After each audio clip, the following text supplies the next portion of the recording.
idę, jest odpust. I mam nadzieję, że zostały jeszcze jakieś makrony. Kurde, już jest za 5:04, ale mam nadzieję, że jeszcze wszystkiego nie wyżarli. Tu coś jest grane.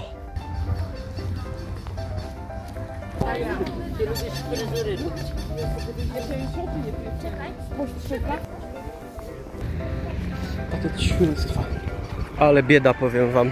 Kiedyś tutaj wszędzie jeszcze stały te sztandy. Dobra, tam już nie ma co iść. Ja wiem, czego ja chcę. Dobry?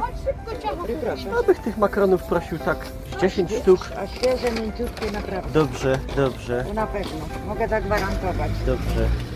Wierza pani na słowo. Tak. Musi pan wierzyć, bo naprawdę. I co jeszcze? A, bo dobra, to jeszcze 5 bych prosił. Jak takie dobre. Dobre naprawdę są mięciutkie. Dziękuję bardzo, wszystkiego dobrego.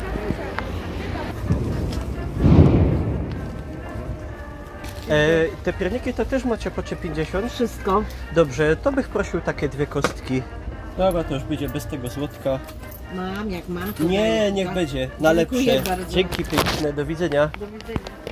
Jak będziecie więcej oglądać bez adblocka i więcej donate'ów na streamach, to kupuję willę Bruninga i wprowadzam się do niej.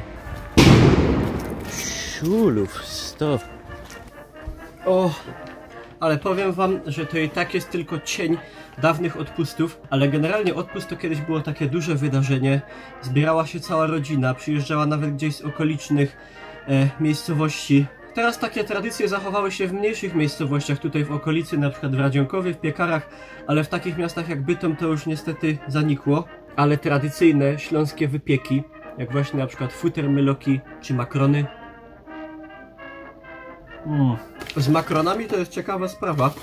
One mają dość specyficzny smak i zapach. Według mnie to one pachniały zawsze i smakowały trochę gumą do rzucia. Nie oszukała mnie pani. Mięciuśkie, pyszne. Niestety achtungów nie było, także tym razem nic nie wysadzimy, ale strzelali.